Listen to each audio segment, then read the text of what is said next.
आज वही भारतीय जनता पार्टी अति पिछड़े वर्ग के वोट के खातिर तो सबसे पहले चुनाव घोषित होने से पहले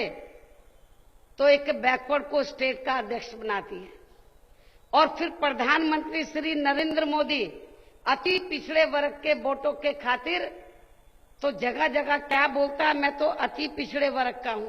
आपका आदमी हूं, लेकिन मैं अति पिछड़े वर्ग के लोगों को ये बताना चाहती हूं कि श्री नरेंद्र मोदी अति पिछड़े वर्ग का बाद में बनाए वो मूल अपर कास्ट का आदमी है। वो अपर कास्ट का आदमी है। और वैसे तो बीजेपी ने जबरदस्त विरोध किया मंडल कमीशन की रिपोर्ट का, लेकिन जब गुजरात में बीजेपी की सरकार थी और बीजेपी की सरकार में नरेंद्र मोदी वहां मुख्यमंत्री थे और मंडल कमीशन की रिपोर्ट लागू हुई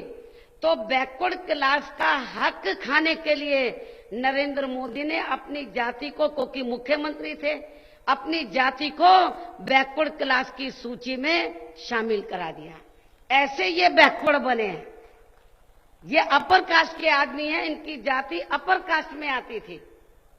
लेकिन जब मंडल कमीशन की रिपोर्ट लागू हो गई तो बैकवर्ड क्लास का हक खाने के लिए, अधिकार छीनने के लिए अपनी जाति को षड्यंत्र के तहत ओबीसी में शामिल करा दिया, बैकवर्ड क्लास में शामिल करा दिया। तो इसलिए मैं अब आप लोगों से ये कहना चाहती हूं, अति पिछड़े वर्ग के लोगों से, क्या ऐसी भारतीय जनता पार्टी में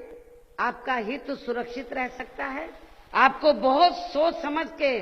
दलितों से प्रेरणा लेनी चाहिए, दलित और आदिवासियों से, और आपको एकजुट हो जाना चाहिए। और मैं अति पिछड़े वर्ग के लोगों को बताना चाहती हूं, यह केंद्र में बीजेपी की सरकार है, यदि यूपी में भी सरकार आ गई, बीजेपी का कल्चर ही आरक्षण के खिलाफ है, फिर बीजेपी अपने आरएसएस के एजेंडे के मुताबिक चलकर दलितों आदिवासियों के साथ साथ अन्य पिछड़े वर्ग के भी आरक्षण को पूरे तौर से खत्म कर देगी। तो उत्तर प्रदेश में बहुजन समाज पार्टी ने 403 विधानसभा की सीटों में से